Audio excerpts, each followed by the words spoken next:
જોઈ રહ્યા છો એનએન ન્યૂઝ. હું છું એન્કર અર્પિતા પટેલ. હવે જોઈએ અગત્યના સમાચાર. રાંદેર ટાઉનમાં વેસ્ટ ઝોનને પડકાર. અરાઈજી ગ્રાઉન્ડની સામે ભૂમાફિયાઓનો કબજો. કાટમાળ લાવીને કરી રહ્યા છે સંગ્રહ. અરાઈજી ગ્રાઉન્ડ સાથે ગંદકીનું સામ્રાજ્ય. પોલીસ મિત્રોના મકાનોની સામે જ ગંદકી. રોગચાળો ફાટી નીકળવાનો ભય. રાંદેર ટાઉનના આ વિસ્તારના હાલત તો નર્ક જેવી. ગંદકીના ઢગલા વચ્ચે જીવે છે લોકો. ગંદકીના ગંજ ખડકાઈ રહ્યા છે અને બાળકો બીમારીની ચપેટમાં આવી રહ્યા છે. દિવસો સુધી કચરાના ઢગલા ઉંચકાતા નહીં હોવાનો સ્થાનિકોનો આક્ષેપ. ભૂમાફિયાઓને છાવરી રહી છે વેસ્ટ ઝોન. વારંવાર ફરિયાદ કરવા છતાં વેસ્ટ ઝોન આંખ આડા કાન કરી રહી છે. અનેક અધિકારીઓને ફરિયાદ કરવા છતાં રાંદેર ટાઉનમાં આવેલ આરઆઈજી ગ્રાઉન્ડની સામે ભૂમાફિયાઓનો કબજો યથાવત. પોલીસ લાઇનની બહાર જ ગંદકી અને બિનવારસી હાલતમાં વાહનોનો ખડકલો. સુરત શહેરમાં ઐતિહાસિક ગણાય છે રાંદેર ટાઉન. ગંદકીનું સામ્રાજ્ય ઊભું કરી દેવાયું છે ઊભું. તંત્ર કુંભકર્ણની નિંદ્રામાં હોય તેવું લાગી રહ્યું છે. આરઆઈજી ગ્રાઉન્ડની સામે આવેલ પોલીસ લાઇનની પાસે ધૂળ ખાતા અનેક શંકાસ્પદ વાહનો. ક્રિકેટ રમવા આવતા ક્રિકેટ રશિયાઓને અહીં ગંદકીનું સામ્રાજ્ય જોવા મળે છે. દબાણ દૂર કરવા વેસ્ટ ઝોનના અધિકારીઓ નિષ્ફળ. વારંવાર ફરિયાદ હોવા છતાં રાંદેર ઝોનના અધિકારીઓ દ્વારા કોઈ પણ જાતની કાર્યવાહી કરવામાં આવતી નથી. રિપોર્ટર નૈતિક રેશમવાળા, એનએન ન્યૂઝ, સુરત.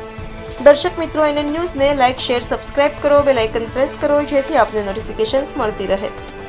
મારું નામ મોહમ્મદ ઝકરિયા મનાસ છે અને હું રાંદેર ઇસ્લામિક ખાનામાં સેક્રેટરી તરીકે સેવા આપી રહ્યો છું.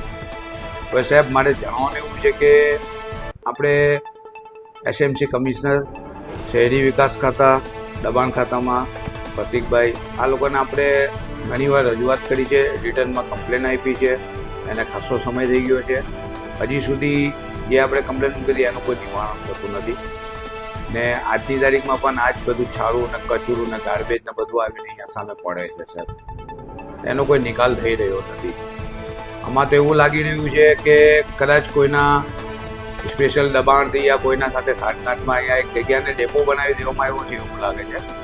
કેમ કે ગઈકાલનો એક ઇન્સિડન્ટ હું તમને એક બનાવ બન્યો એની જાણ કરું. ગઈકાલે સાંજે હું જીમખાના આવી રહ્યો તો 5:30-6 વાગ્યાની આસપાસ એસએમસીના અધિકારીઓ અહીંયા હાજર હતા, ઊભા હતા. એમણે એક ટ્રેક્ટર કચરું નાખવા માટે આવ્યું હતું, છાડું નાખવા માટે. એમને પકડેલું હતું. એ ઓફિસરની અંદર અમે જેમના નામથી બોલાવે છે કાફુભાઈ કરીને હતા, ગોહિલ સાહેબ હતા. એ લોકોએ ટ્રેક્ટર પકડેલું હતું. ત્યાંથી પછી મરઘીનો વેસ્ટેજ આવ્યો એ એમણે પકડેલું હતું ગઈકાલે.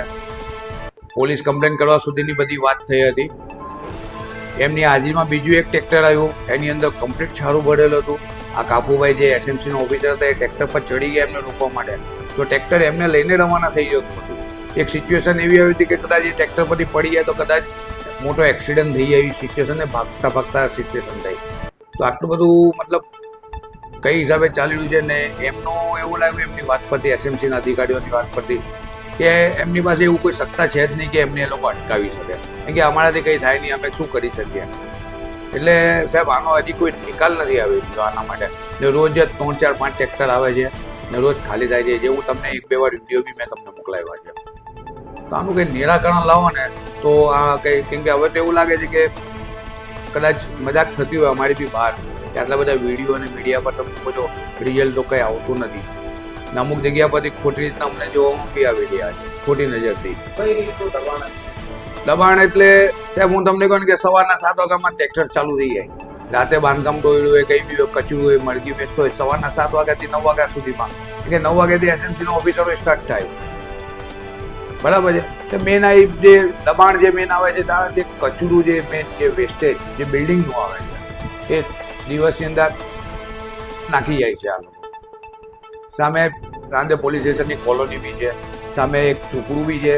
એ ઝૂંપડીના હિસાબે બી સાહેબ કદાચ આ દબાણ નહીં હટતું એવું લાગે છે. કેમ કે ઘણી બધી કમ્પ્લેન હોય છે આમના. હવે તો એવું લાગે છે કે કમ્પ્લેન કરવાનો કોઈ અર્થ રહેતો નથી.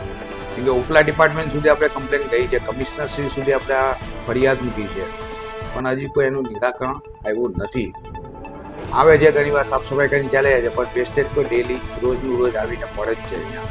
આનું તમે નિરાકરણ લાવો વહેલી તકે તો અહીંયાની આવતી જતી પબ્લિક અને ટ્રાફિકને બી ઘણી બધી રાહત છે. Thank you.